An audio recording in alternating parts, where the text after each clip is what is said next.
Hello friends, இன்றைக்கி நம்ம சொல்லியிருக்க எல்லா டிப்ஸுமே உங்களுக்கு ரொம்பவே யூஸ்ஃபுல்லாக இருக்குங்க. ஸ்கிப் பண்ணாமல் ஃபுல்லாக பாருங்கள். அப்போ தாங்க பார்க்குற உங்களுக்குமே புரியும். இப்போ நம்ம வீடியோக்குள்ளே போகலாம். நீங்கள் யாராச்சும் ஃபஸ்ட் டைம் பார்க்கறதா இருந்தால் சப்ஸ்கிரைப் பண்ணிக்கோங்க. ஆல் என்ற பெல் சிம்பிள் இருக்குது, அதுவுமே கிளிக் பண்ணி வச்சுக்கோங்க. ஃபஸ்ட்டு டிப்பு என்னன்னு சொல்லி பார்க்கலாம் வாங்க. நம்ம வீட்டில் நம்ம சீப்பெல்லாம் யூஸ் பண்ணுறோம் இல்லையா, இந்த மாதிரி சீப்பை நம்ம யூஸ் பண்ணும்போது அந்த சீப்புக்குள் நமக்கு நிறைய அழுக்கு படிஞ்சிருக்குங்க. அதை நம்ம ரொம்ப ஈஸியாக க்ளீன் பண்ணிக்கலாங்க. அது எப்படின்னு சொல்லி பார்க்கலாம்.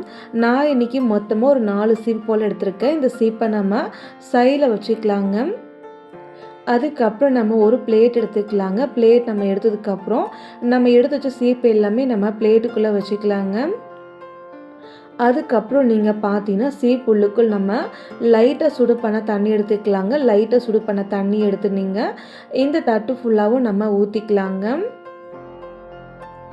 பாருங்கள், இந்த மாதிரி நம்ம தண்ணி ஃபுல்லாக நம்ம ஊற்றுனதுக்கப்புறம் இது கூடவே நீங்கள் கொஞ்சம் போல் மட்டும் நீங்கள் ஷாம்பு நீங்கள் சேர்த்துக்கலாம். நீங்கள் எந்த ஷாம்புனாலும் நீங்கள் சேர்த்துக்கலாங்க. அதுக்கப்புறம் நம்ம இட்லிக்கு போடக்கூடிய சோடா ஒரு கொஞ்சமாக நீங்கள் எடுத்து நீங்கள் அந்த சீப்பு மேலே எல்லா பக்கமும் கொஞ்சமாக நம்ம தூவிட்டுலாங்க. அதுக்கப்புறம் நீங்கள் தண்ணி உள்ளுக்குள் நல்லா நீங்கள் கலக்கி விட்டுருங்க. இந்த மாதிரி நல்லா நீங்கள் கலக்கி விட்ட பின்னாடி ஒரு 2 நிமிஷம் போல் மட்டும் ரெஸ்ட்டில் விட்டுக்கோங்க. 2 நிமிஷம் கழித்து நீங்கள் பார்த்தீங்கன்னா ஒரு பழைய ப்ரஷ் நம்ம எடுத்துக்கலாங்க. அந்த தட்டு உள்ளுக்குள்ளே தண்ணி இருக்கு இல்லையா, அது உள்ளுக்குள்ளே ப்ரஷ்ஷை நல்லா நனைச்சிட்டு ஒவ்வொரு சீப் மேலே நீங்கள் ஒவ்வொரு பக்கமும் நீங்கள் ப்ரஷ் வச்சு லைட்டாக நீங்கள் தேய்ச்சாலே போதுங்க. அந்த சீப்பு மேலே இருக்கிற அழுக்கு ஃபுல்லாகவே நமக்கு வந்துடுங்க. இப்போ நான் பாருங்கள், ஒரு சீப்பு ஃபுல்லாகவும் நல்லா நான் க்ளீன் பண்ணிக்கிட்டேன். அந்த அழுக்கு எல்லாமே நமக்கு தண்ணிக்குள்ளே வந்துருச்சுங்க. இப்போ நம்ம இதே போல் எல்லா சீப்புமே நம்ம ப்ரஷ் வச்சு நான் தேய்ச்சி க்ளீன் பண்ணி காமிக்கிறேங்க. பாருங்க, இப்போ நம்ம எல்லா சீப்புமே நம்ம ப்ரஷ்ஷை வச்சு நல்லாவே நம்ம தேய்ச்சி நம்ம க்ளீன் பண்ணி வச்சுட்டோம். இப்போ நமக்கு சீப்பு மேலே எங்கேயுமே அழுக்கு கிடையாது, எல்லா அழுக்குமே நமக்கு போயிடுச்சுங்க. இப்போ இந்த சீப்பை நம்ம சைடில் வச்சுக்கலாம். அந்த தண்ணி பாருங்கள் எவ்வளோ அழுக்காக இருக்குன்னுட்டு. இந்த தண்ணி நீங்கள் கீழே எடுத்து ஊற்றிட்டு ஒரு டைம் நம்ம சீப்பை நல்லா நம்ம வாஷ் பண்ணிவிட்டு வந்துடலாங்க. பாருங்கள், சீப்பு ஃபுல்லாகவே நல்லா நம்ம வாஷ் பண்ணியாச்சுங்க. சீப்புமே நமக்கு நல்லா க்ளீனாக இருக்குது. உங்கள் வீட்லேயும் சீப்பு அழுக்காக இருந்தால் இந்த மெத்தட் நீங்கள் ட்ரை பண்ணி பாருங்கள். சீப்பில் இருக்கிற அழுக்கு ஃபுல்லாகவே நமக்கு வெளியே வந்துடும். கண்டிப்பாக இந்த டிப்ஸ் உங்களுக்கு ரொம்பவே யூஸ்ஃபுல்லாக இருக்கும். மறக்காமல் உங்கள் வீட்டில் நீங்கள் ட்ரை பண்ணுங்கள். நெக்ஸ்ட்டு டிப்பே என்னன்னு சொல்லி பார்க்கலாம் வாங்க. நம்ம வீட்டில் வேஸ்ட்டாக தூக்கி போடக்கூடிய பழைய வளையல் வந்து எடுத்துக்கோங்க. நான் இன்றைக்கி ஒரு 5 வளையல் போல் கண்ணாடி வளையல் எடுத்துருக்குங்க. இந்த வளையல் அப்படி இருக்கட்டுங்க. அதுக்கப்புறம் நம்ம ஏருக்கு போடக்கூடிய பேண்ட் எடுத்துக்கலாங்க. இது போல் ஒரு 5 பேண்டை நீங்கள் கலராக எடுத்து வச்சுக்கலாங்க. அதுக்கப்புறம் நம்ம வளையல் எடுத்துக்கலாங்க. ஃபஸ்ட்டு ஒரு வளையல் எடுத்துக்கோங்க. அதுக்கப்புறம் ஒரு ஏர் பேண்ட் எடுத்துக்கலாங்க. ஏர் பேண்ட் எடுத்து நீங்கள் கரெக்டாக வளையல் மேலே நீங்கள் மாட்டி விட்டுக்கோங்க. நான் வீட்டில் காமிக்கிற பாருங்கள், இதே போல் நீங்கள் பேண்ட் எல்லாமே ஒவ்வொரு வளையல் மேலே நீங்கள் மாட்டி வச்சுக்கோங்க. மாட்டினதுக்கப்புறம் நீங்களே பாருங்கள், பார்க்கவே ரொம்ப அழகாக இருக்குங்க. நம்ம இதே மாதிரி எல்லா வளையல் மேலேயுமே நம்ம ஏர் பேண்டை நான் மாட்டிக்கிறேங்க. இப்போ பாருங்கள், நம்ம எடுத்திருந்த பேங்கிள்ஸு ஏர் பேண்ட் ஃபுல்லாகவே நான் வளையலில் மாட்டி வச்சுக்கிட்டேங்க. அதுக்கப்புறம் இந்த வளையல் ஃபுல்லாகவே நான் அடுக்கி வச்சுக்கிறேன் பாருங்கள். இந்த மாதிரி நீங்களும் நீட்டாக அடுக்கி வச்சுக்கோங்க. அதுக்கப்புறம் நம்ம எப்படி வளையல் அடுக்கி வச்சுருக்கோமோ அதை நீங்கள் நல்லா கம் வச்சு நல்லா நம்ம ஒட்டி எடுத்துக்க போகிறோங்க. நான் இன்றைக்கி பெபி பாண்ட் எடுத்திருக்கேன். பெபி பாண்ட் எடுத்து நல்லா நம்ம ஒட்டி வச்சுக்க போகிறோங்க. பாருங்கள், நல்லா நம்ம கம்மு போட்டு ஒட்ட வச்சு நல்லா நம்ம காய வச்சு எடுத்துருக்குங்க. நமக்கு நல்லா ஸ்ட்ராங்காக இருக்குங்க. இது அப்படியே இருக்கட்டுங்க. அதுக்கப்புறம் நீங்கள் பார்த்தீங்கன்னா நல்லா ஸ்ட்ராங்காக இருக்கக்கூடிய நூல் நம்ம எடுத்துக்கலாங்க. சின்னதாக நீங்கள் நூல் எடுத்து அந்த பேங்கிள்ஸ் உள்ளுக்கு நூல் விட்டு நீங்கள் நம்ம ஹேங் பண்ணுற மாதிரி நல்லா டைட்டாக நம்ம கட்டி விட்டுக்கலாங்க. கட்டினதுக்கப்புறம் எக்ஸ்ட்ரா இருக்கக்கூடிய நூலை நம்ம கட் பண்ணி எடுத்துடலாங்க. இப்போ பாருங்கள், எக்ஸ்ட்ரா இருக்கக்கூடிய நூலை நம்ம கட் பண்ணி எடுத்தாச்சுங்க. இப்போ நமக்கு ரொம்பவே சூப்பரான நமக்கு வால் ஹேங்கிங் ரெடி ஆகிடுச்சுங்க. இதை இன்னும் அழகாக்கிறதுக்காக எக்ஸ்ட்ரா நூல் எடுத்துருக்கேன். நூல் எடுத்து இது போல் நான் லாஸ்ட்டாக இருக்கிற பேங்கிள்ஸ் அழகாக நான் கட்டி வச்சுக்கிட்டேங்க. இப்போ நமக்கு செலவே இல்லாமல் வால் ஹேங்கிங் நம்ம வீட்டிலே நம்மளே ரெடி பண்ணியாச்சு இல்லையா. இந்த மாதிரி நீங்களும் ரெடி பண்ணி வச்சுக்கோங்க. உங்களுக்கு எங்கே தேவையோ அங்கே கொண்டு போய் நீங்கள் மாட்டி வச்சுக்கலாங்க. நான் பார்த்தீங்கன்னா கிச்சனில் தாங்க மாட்டி வச்சேன். பார்க்கவே அவ்வளோ நீட்டாக இருந்துச்சு, அவ்வளோ அழகாக இருந்துச்சுங்க. கண்டிப்பாக உங்கள் வீட்டில் நீங்களும் செஞ்சு பாருங்கள். நமக்கு ரொம்பவே யூஸ்ஃபுல்லாக இருக்கும். முக்கியமாக இந்த மாதிரி நீங்கள் செய்யும்போது நல்லா கம்மாக யூஸ் பண்ணுங்கள். அப்போ தாங்க நமக்கு நல்லா ஸ்ட்ராங்காக இருக்குங்க.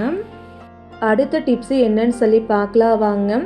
ஒரு குக்கர் மட்டும் இருந்தால் போதுங்க. எத்தனை கிலோ பூண்டாக இருந்தாலும் சரிங்க, ரொம்ப ஈஸியாக நம்ம உரிச்சு எடுத்துடலாங்க. அதுவும் நிமிஷத்துலங்க. அது எப்படின்னு சொல்லி பார்க்கலாம் வாங்க. என்கிட்ட இன்றைக்கி இருந்த அளவுக்கு நான் பூண்டு எடுத்துக்கிட்டேங்க. இந்த பூண்டு எல்லாமே நம்ம கை வலிக்க தனித்தனி பூண்டு பற்களை நீங்கள் பிரிக்காமல் ஒரு ஸ்பூன் எடுத்துக்கோங்க. எடுத்துகிட்டு நீங்கள் அந்த பூண்டு பற்கள் எல்லாமே நீங்கள் தனித்தனியாக பிரித்து எடுத்துக்கோங்க. நான் வீடியோவில் காமிக்கிற பாருங்கள். இது போல் நீங்கள் பூண்டு பற்கள் எல்லாமே நம்ம தனித்தனியாக நம்ம பிரித்து எடுத்துக்கலாங்க. அதுக்கப்புறம் நம்ம ஸ்பூனை சைடில் வச்சுக்கலாம். இந்த பூண்டு மேலே நீங்கள் பாருங்கள், இந்த பூண்டு தூள் பூண்டு காம்பெல்லாம் இருக்கு இல்லையா, அது எல்லாமே நம்ம எடுத்து போட்டுடலாம்.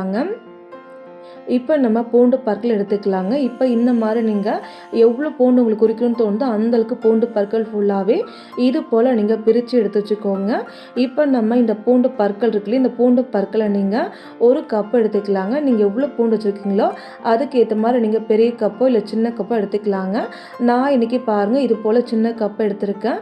இப்போ நம்ம பூண்டு பற்கள் எல்லாமே நான் இந்த கப்புக்குள்ளே நான் போட்டு வச்சுக்கிறேங்க. அதுக்கப்புறம் நீங்கள் பார்த்தீங்கன்னா இந்த பூண்டை நம்ம எடுத்துக்கலாங்க. இந்த பூண்டை நீங்கள் எடுத்ததுக்கப்புறம் நான் பார்த்தீங்கன்னா ஒரு குக்கரில் ஒரு சொம்பலுக்கு நான் தண்ணி வச்சுருக்குங்க. தண்ணி நல்லா காஞ்சிருக்குங்க.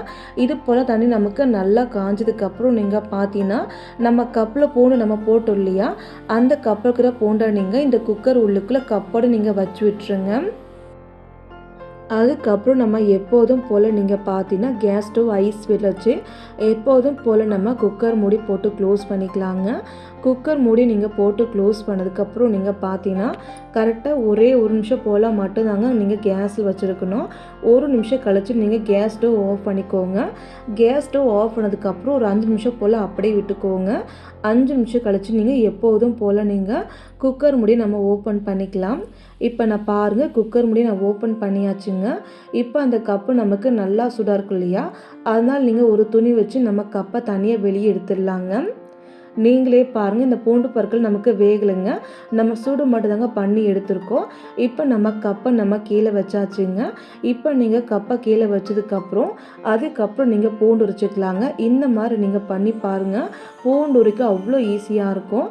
இப்போ நான் பூண்டு பற்கள் உரிச்சு காமிக்கிறேன். நீங்களே பாருங்கள் எந்த அளவுக்கு பூண்டு தோல் ரொம்ப ஈஸியாக வருதுன்னுட்டு. இந்த மாதிரி நீங்கள் பண்ணும்போது எத்தனை கிலோ பூண்டாக இருந்தாலும் சரிங்க, இந்த மாதிரி குக்கரில் வச்சு அழகாக நீங்கள் பூண்டை உரிச்சு எடுத்துக்கலாங்க. நம்ம வீட்டில் ஃபங்க்ஷன் டைமு இல்லை இஞ்சி பூண்டு நம்ம பேஸ்ட்டு அரைக்க போகிறோன்னா அந்த மாதிரி டைமில் கண்டிப்பாக இந்த டிப்ஸை நீங்கள் ட்ரை பண்ணி பாருங்கள். ஏன்னா அந்த அளவுக்கு ஈஸியாக இருக்குங்க நமக்கு பூண்டு உரிக்கிறதுக்கு. நம்ம பூண்டு உரிக்கும் போது கத்தி தேவைப்படாது, கை வலி எதுவுமே நமக்கு வராதுங்க. லைட்டாக நீங்கள் பூண்டு தோல் எடுத்தாலே போதும், அந்த பூண்டு தோல் ஃபுல்லாகவே நமக்கு வெளியே வந்துடுங்க. பாருங்கள் அழகாக நான் பூண்டு உரிச்சு எடுத்துக்கிட்டேங்க. இதே மாதிரி நீங்கள் அழகாக நீங்கள் பூண்டு பல் ஃபுல்லாக நீங்கள் உரிச்சதுக்கப்புறம் ஒரு பிளேட் நம்ம வச்சுக்கலாங்க. பிளேட் நம்ம வச்சதுக்கப்புறம் உரிச்ச பூண்டு பற்கள் எல்லாமே நம்ம பிளேட்டு உள்ளுக்குள்ளே வச்சுக்கலாம். நான் இன்னும் கொஞ்சம் பூண்டு உரிச்சு காமிக்கிறேன். நீங்களே பாருங்கள் எந்த அளவுக்கு ஈஸியாக இருக்குன்னுட்டு. கண்டிப்பாக எல்லா பெண்களுமே இது போல் ஒரு டைம் நீங்கள் ட்ரை பண்ணி பாருங்கள். நிறைய பேர் நினைப்பீங்க ஏன்னா இந்த டிப்ஸ் இதனால தெரியலன்னு சொல்லிட்டு, ஏன்னா அந்த அளவுக்கு ஈஸியாக இருக்குங்க. இப்போ நான் இதே போல் எல்லா பூண்டு பற்களுமே இதே மாதிரி நான் உரிச்சு எடுத்துக்கிறேங்க. பாருங்கள் ஃப்ரெண்ட்ஸ், இப்போ நம்ம எல்லா பூண்டுமே அழகாக நம்ம உரிச்சு எடுத்தாச்சுங்க. உரிச்சு எடுத்ததுக்கப்புறம் நீங்கள் பிளேட்டில் போட்டு வச்சுக்கலாம். இந்த மாதிரி நீங்கள் பூண்டை உரிச்சு பாருங்கள். எத்தனை கிலோ பூண்டாக இருந்தாலும் அழகாக நீங்கள் உரிச்சு எடுக்கலாங்க. இந்த மாதிரி நீங்கள் பூண்டு உரிக்கும் போது பூண்டு சத்துக்கள் எதுவுமே நமக்கு போகாது. அதே போல் பூண்டுகள் எதுவுமே நமக்கு வெந்தே போகாதுங்க. நல்ல டேஸ்டியாகவும் இருக்கும், நமக்கு பூண்டு நல்லா ஹெல்த்தியாகவும் இருக்குங்க. கண்டிப்பாக உங்கள் வீட்டில் நீங்கள் ஒரு டைம் நீங்கள் ட்ரை பண்ணி பாருங்கள். அவ்வளோ ஈஸியாக நீங்கள் க்ளீன் பண்ணி எடுத்துக்கலாங்க பூண்டை.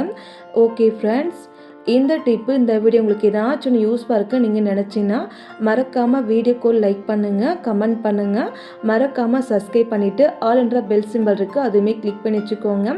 அப்போ தாங்க நம்ம போடக்கூடிய வீடியோஸை நீங்களும் மிஸ் பண்ணாமல் பார்க்க முடியும். மறக்காமல் ஐஃப் கொடுங்க. தேங்க்யூ ஃப்ரெண்ட்ஸ், நாளைக்கு பார்க்கலாங்க வேறொரு வீடியோவில்.